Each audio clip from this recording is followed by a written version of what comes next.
The objective of this lesson is to write and evaluate expressions that record calculations. In previous lessons, students have solved equations and expressions with multiplication, division, addition, and subtraction. They have also learned about the order of operations as it pertains to parentheses, multiplication, division, and addition, subtraction. Today's lesson will focus on creating and evaluating expressions that describe calculations in problems. An expression is a grouping of numbers, symbols, and/or operations that represent a value. An equation is a way of stating that two expressions or values are equal to each other. Equations have an equal sign, whereas expressions do not. When evaluating and creating expressions, it is important to know the terms used to describe the mathematical operations. A sum is addition, difference is subtraction, product is multiplication, and quotient is division. Let's take a look at a problem. Melanie is cutting fabric to sew her own skirt. The width of the rectangular piece of fabric she needs is 1 5/10 inches more than double her waist measurement, which is 24 inches. Write an expression to represent the width of the fabric Melanie needs.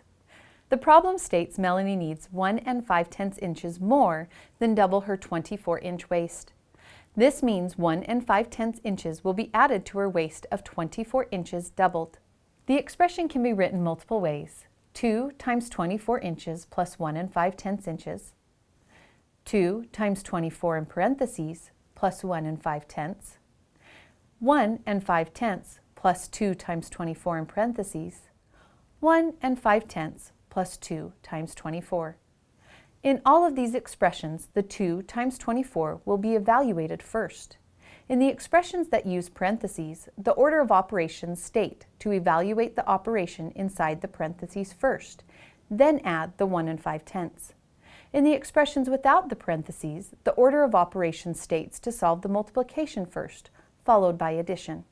In all the expressions, the 2 times 24 was evaluated before the 1 5/10 was added.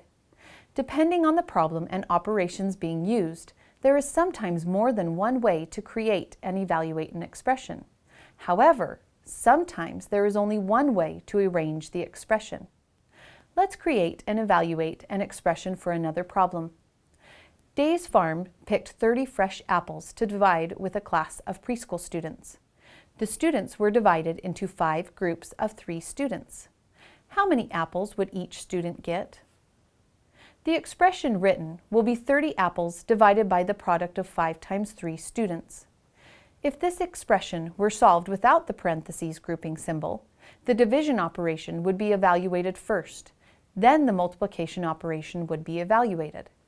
It would solve the problem 30 divided by 5 is 6, and 6 times 3 is 18. This does not correspond to our initial problem. The amount of students must be found first before dividing the apples amongst them.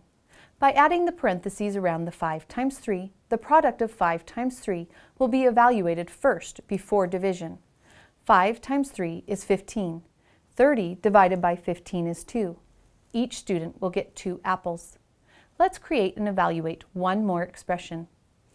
Maya has a goal of saving $100 to buy a bike. She plans to save $7 each week until she achieves her goal. Write an expression to represent how much money Maya will need to save after she has saved for 6 weeks. The expression will need $100 minus the $7 each week times the 6 weeks. The order of operations states that the multiplication operation will be done before the subtraction, so a grouping symbol is not necessary here.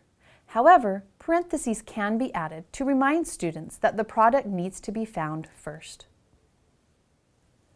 The objective of this lesson was to write and evaluate expressions that record calculations, and we met this objective by creating and evaluating expressions to correspond with some real-world math problems.